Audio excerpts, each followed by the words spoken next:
Inside Wisconsin is brought to you by Baycare Clinic, Blaine's Farm and Fleet, the University of Wisconsin-Platteville, Rolltech, Festival Foods, Capital Credit Union, North Star Mohican Casino Resort, American Family Insurance, Miller Lite, and Aaron's Company. J.A., when you do a Packers preview, you go get the sports director for the biggest stick in the state. That's Greg Matzek from WTMJ Radio in Milwaukee. What's up, Greg? Hey, fellas, how you doing? I'm missing out. I got a light in my background. I don't have anything that Trevor has. John, you're representing UW Stout. I love that. I'm feeling right at home. I wish I had a little more flair behind me. You're not doing too bad back there. I mean, you're sitting in a studio, it appears. I think that works. Yep. Not even a weird green screen. This is real. Ray, when we go wide, who's on your TV back there? Are you putting on? Do we have the right channel on there? Is that us, or you got the NFL Network? It was kind of left over from the morning show. I think Sure. Mark Shimura maybe had NFL Network on. This That's mic, fine. I'm going to make it look official. I don't even need to talk to it. I'm just talking to a laptop, but I can do whatever y'all need. No, that's all right. We'll just make sure we just cut you off on that side. It's all right. Trevor, do we have to talk about the Packers? Because I like to talk track and field, and Greg and I, before we started this, we got all kinds of tangents. I hope you got it all out of your system. Yeah, let's talk Packers on the Packers preview. Fair enough. Oh, we could do that. So we asked Rob. The first question was is Aaron happy? And the second part of that equation is, at least I think, is great. Aaron's happy. He's still got to throw to these guys. That's the other large question mark I have. And I've loved listening to how everybody's excelling and everybody's great. But I look at the roster, and Lazard's a practice squad guy is where he came from. And Cobb is an old fella. And Watkins is now well-traveled. And then you got rookie. To hit on one of those guys would be great. But I feel like you got to hit on a bunch of those guys. I want you to tell me what you see, how you would analyze that core, realizing that Aaron will make them all better. But that's a lot to ask. I get we don't have any Devontae Adams in there, but just to get those guys to be serviceable NFL wide receiver group is hard. What's your impression there? Well, if you're asking me today, August 29th, right, 2022, who the leading receiver for the Packers will be this season, I'm talking about receptions, not yards or touchdowns. My answer would be Aaron Jones. And I go back to the time Devontae Adams missed a couple of years back, and this is more of the early stages of the Matt Lafleur offense, so guys were kind of starting to feel their way through it, including Aaron Rodgers. But Aaron Jones was the leading receiver. I mean, he was split wide. He was used out of the backfield, and he's been an outstanding receiver during his time in Green Bay. There's been talk about utilizing he and A.J. Dillon in the backfield or splitting one wide while having the other in the backfield. And I think you'll see more of that. It just in an attempt to get your best 11 position players on the field. And your best skill position players on the field. I think A.J. Dillon and Aaron Jones kind of fit into that mold. So in terms of receptions, I think Aaron Jones is your leading receiver. And I think it speaks exactly to what you're talking about, John. Uncertainty. Sammy Watkins, can he stay healthy? That's a question. Can Allen Lazard be a number one? Remember when Jordy Nelson got injured? He tore his ACL against the Steelers in a preseason game. And you haven't seen Aaron Rodgers play much preseason ball since. Devontae Adams and Randall Cobb were number 2 and 3, and they couldn't be a number one at that time. And everybody wanted to cut Devontae Adams. He can't be a number one. What's going on with this kid? So there's a lot of pressure on Allen Lazard to step into a role like that. But you also don't have a Travis Kelce. You don't have a Mark Andrews. You don't have a guy you can lean on at the tight end position right now. You're hoping Robert Tonyan comes back. He had 11 touchdowns a couple years ago. He also had a torn ACL last season. So after that, there's a lot of uncertainty. So it is still, to me, a big-time work in progress. And because none of them really played during the course of the preseason, aside of Romeo Doubs, who had a great camp, but he also led the team in drops, there's a lot to put on a rookie's shoulders as well. So this remains a work in progress. Aaron Jones is the most sure of things, aside of Aaron Rodgers, on the Packers offense. So that said, can any of those guys be the guy? Yeah, I think so. But no longer is there bracket coverage, right? No longer does Allen Lazard become open because Devontae Adams is being double covered. So number one against number one, can Allen Lazard consistently beat a number one corner in the NFL? Will they have to scheme him open? Can he rely on his 6'5" frame? I think he's a red zone target to be sure, and can stretch the field sneakily. They've got some speed with Doubs. They've got some speed in Christian Watson, but he may not be ready for week one. And I think Watkins is the most polished of the whole group just because he's been around so long. But again, you're wondering about injury history. I think whoever the number 2, 3 receiver is in the Packers pecking order might end up being your yardage leader because he'll draw number 2 and maybe nickelback sort of treatment on the defensive side of the ball. But I don't know who's going to be number 1 through 3. They all kind of look like a number 2, 3 to me. JA asked one question, and I just got 3 of my questions crossed off. I was going to say, all right, let's talk about running backs catching. Nope, that's out. Here's one that didn't get taken. I sat next to Christian Watson at the Packers Welcome Back luncheon. Literally, it was me and him. He was at our table. And I asked him how the offense is going. How's it going literally in the offense? Because he didn't play it all in the preseason. And he looked at me bold in the eyes and he goes, which one, Aaron's or Matt's? So that's a thing. How do we think these rookies that didn't get much time, you mentioned Jordy Nelson busting his ACL, like these guys didn't play. So now what? Yeah, I think you just said politely, I'm long-winded, Trevor, and I get it. I'll back Sorry. up. No, all good. Watson, it just, you didn't play, right? You hardly practiced. When I saw him in OTAs, I looked at him and being the track guy that I am, he's got easy speed. John, I think you know what that means. It does not take him any bit of time to get up to his top level speed. He can fly. And he gets in and out of his breaks pretty quickly. So there's plenty to work with there. Maybe he's an MVS, speed burner, downfield target. You got to be honest with your defense because he can blow the roof off of it. But I don't know how soon that's going to be in the NFL. Dubs can do pretty much everything from what I've seen. Tough catches, contested catches, deep ball. He's physical, can run the underneath kind of stuff. You can work him out of the slot. But again, how much can you put on a rookie to do all that right away? And also, if you're talking about, the cornerback opposite Jalen Ramsey, can he perform against that level talent? He was going up against, the depth of the roster during the course of the preseason. Didn't see much in terms of starters, but he did during the course of training camp. And he had some moments against Eric Stokes and Jair Alexander with mixed results, which you might expect. I do think it's a lot to put on a rookie. If I think back to all the rookies, Jordy Nelson, James Jones, Greg Jennings, Randall Cobb. Randall Cobb had 25 receptions his rookie year. You feel like he had a bigger impact. He had 25 receptions. His only touchdown was in week 1 of the season. If you get more than 40 receptions out of a rookie, historically, since Aaron has taken over, it's pretty good production. But I feel like Dubs is going to have to be in that 45 to 50 mark because I do think he'll end the season as your number 2. I'll piggyback off this with the Matt Lafleur offense. I feel like he's sneakily the difference. Like I don't know that you can underrate a guy who's got 39 wins in 3 years, but I feel like this is where he shows his mettle. This is where he wins games. This is where there's a difference between guys and it helps to have the Hall of Fame quarterback. I get it, but I think he's a guy that is the difference between here's a 13-3 team or 13-4. And some 9-7. I think he's worth that. And we keep talking about Aaron. We talk about the wide receivers. This is what the guy does. And your impressions of Lafleur and maybe gets more respect this year for what he does because of this uncertainty. I love him. I really do. I think he's an interesting guy. I enjoyed talking to him. I know the players love him as well. But from an X's and O's standpoint, I think what really stands out to me is this. When I watched Mike McCarthy in his final couple of years in Green Bay, he was kind of stubborn in the fact that it was line them up, right? 4 wide, maybe 5 wide, go beat your man. 1-on-1, get open. Aaron's going to find you. And everything completed was contested. Everything was back shoulder. Everything was timing and chemistry. And that's great when you have the group that Aaron had for the bulk of his career. But toward the end of that time with Mike McCarthy, especially after Jordy's injury, there was no scheming players open. It was just win your 1-on-1 matchup, and Aaron's good enough to thread the needle. And then Aaron went down, and it did no service to the backup quarterback, Brett Hundley at the time, or Matt Flynn, or Scott Tolzien. But now you've got Lafleur, who I think is much more creative in terms of ways to scheme players open. So to your point, John, how many wins is a coach worth? I think Matt's offense is more quarterback-friendly than Mike McCarthy's offense.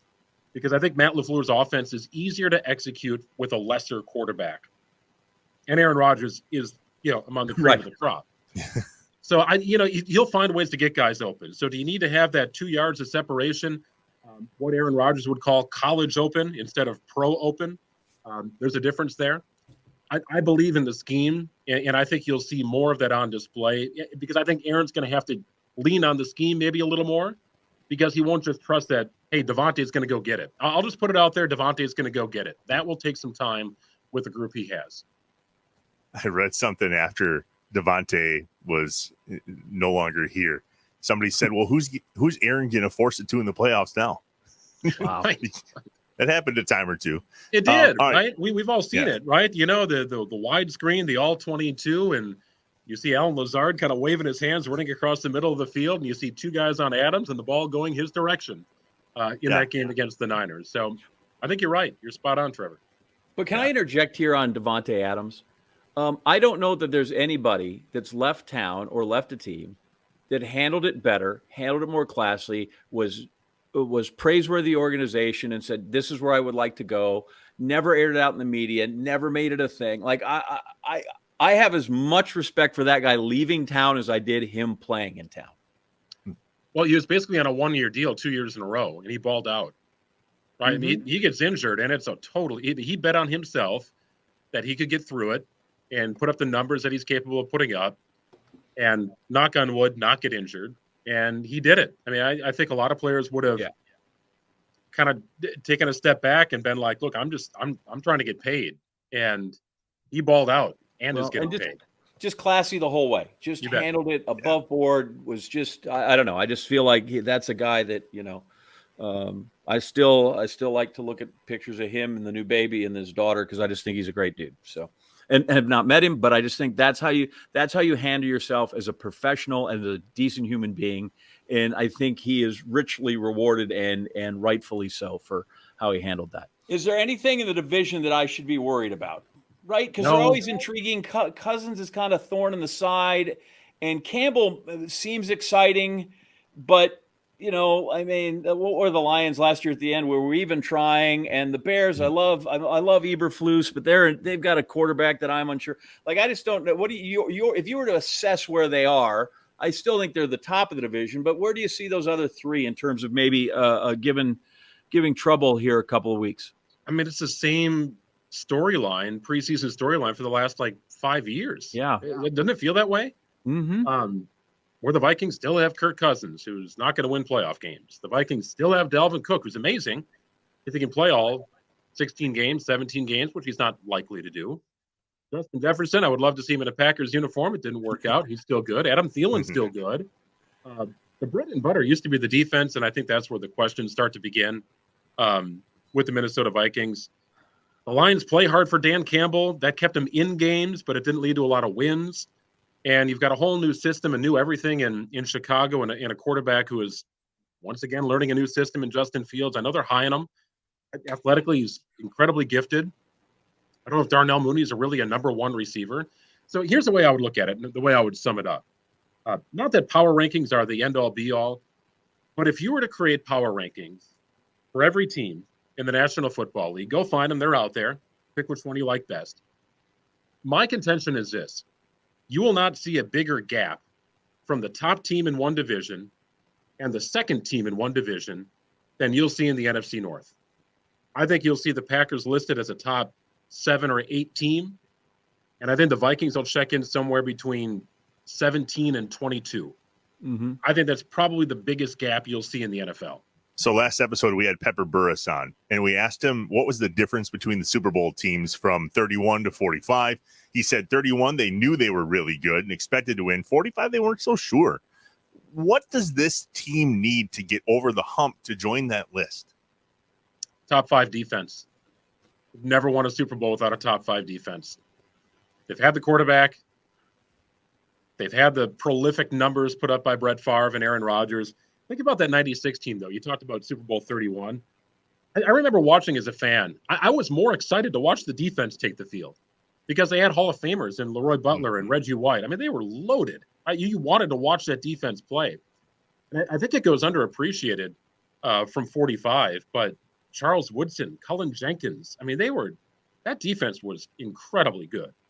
And that kind of, fell off the map. Clay Matthews was young on that team. He was outstanding. But a top 5 defense, it's the one constant thread of all Packers championship winning teams is a top 5 defense. If they don't have it, they have not won a championship. I also put in your don't get a punt blocked in your own end for a touchdown. Yeah, that'd be good too. And I'm glad you brought that up, John, right? Because that's the other internal struggle I had watching the playoff game last year. Is like, just don't have it be special teams. Don't have it be special teams. I don't know what it's going to be of this Packers special teams, but they've rotated through coordinators. Until they commit to a different philosophy of using more impactful players, they will always struggle. Yeah. They will always struggle. Yeah. That Packer team, too, is like A.J. Hawk was good on that team. I always maintain that if A.J. Hawk had been drafted 20th or later in the first round, we would have said he had a great career. Because he was drafted up here, being like, I don't know if he was, Right. when he comes through. Is this whole regular season an exercise in just let's get to the playoffs because this is how we're going to measure everything again? I feel almost like here we are in the end of August. We're going to get ready for September, but really this is all a January question. It kind of feels like that for every sport now for me. I don't know what it is. Like, not that I get bored at the NBA season, but it's like, are we in April yet? Like, what are we doing here? Can we? No, but to your point, right? The Bucks have won enough that we know that the regular season they're going to be there, and in some ways, in that comparison is completely apt. If you believe the Packers are head and shoulders the best team in the division, then I support that thought. I do think the Packers are the best team in the division. I think it's a pretty wide margin. I don't think you're going to need much more than 10, 11 wins to win the division. And I do think the Packers cover that pretty easily. So with that, yes, it's be healthy at the right time and bring some momentum into the playoffs. I think it's very interesting. I think it's very interesting that the Packers chose not to have a bye week after their London game coming up because they're going to play the Jets the week after the London game. Well, everybody takes their bye week after going to London, which the Packers will do in early October. Nope, they want the bye week toward the end of the year because that's when they think their team will need the most rest and another chance to catch your breath before you get into that stretch run of the postseason. I think it's very interesting the Packers chose to go down that path. Nope, we're cool after the London trip. We got the Jets at home. We'll take that. We want to rest later in the year. Yeah, like it's week 14 or something, right? It's really deep. Yeah, it's very late. I mean, I think it's a good thing, but that tells you the mentality of what's going on inside at Lambeau. Greg, we asked Rob Domowski if he had his passport ready. You going to London? Another fine, bald gentleman, Rob Domowski, a good friend. I am not. So I will be, doing probably our programming will begin about 5:30 in the morning, I think, that day. I think we do have some folks going out to London. It's a great chance to entertain with partners and stuff like that. I think it'd be a fantastic trip. I don't think it'll be much of a game, but who knows? Travel could yield some interesting results. But a great opportunity. I'm glad it finally has happened here for the Packers. All right, John, anything left for Mr. Matzek? Otherwise, we'll wrap up with him. We got to get a prediction, obviously. I do have one, and that is with the off-season errand stuff that we've gone through previously, the vaccination errand stuff going, like how much difference do you feel like it might make to have sort of a drama-free season? You didn't even bring up Percocets, ayahuasca, or the cleansey did, right? I mean, just like we could listen. If I've been to peyote sweat lodges, so I'm willing to let some of this go. Yeah, it's all right. That's why you always look so relaxed. It's amazing. That's it. You referenced it early, I think, in our chat here. Is Aaron Rodgers happy? He appears to be in a very good spot. But don't you want him kind of angry?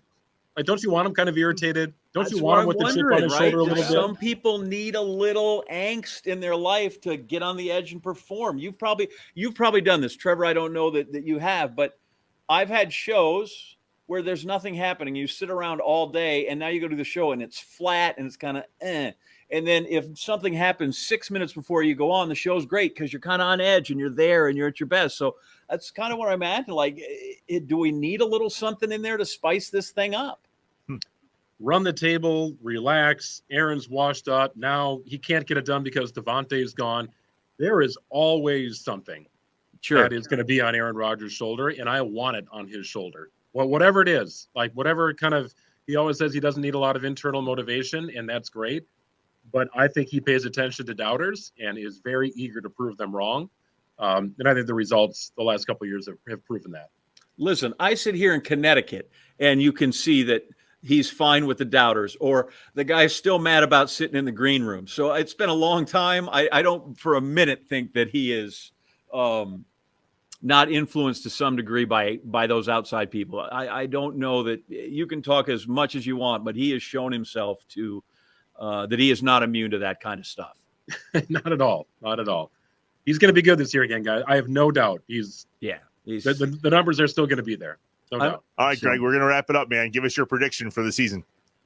I think the Packers take a slight step back, but when I say slight, I mean slight. I think they're a 12-win team. I do think they win their division. I think it's going to be real close for home field advantage. Been a lot of shifting, of course, in the NFC with quarterbacks moving on to different places. Russell Wilson's out of Seattle. They take a step back, still a competitive division. Trey Lance, can he elevate the 49ers? We know they like to run, good offensive scheme. I think the Rams are still kind of the head of the class here. Best balanced team, in my opinion, offense and defense.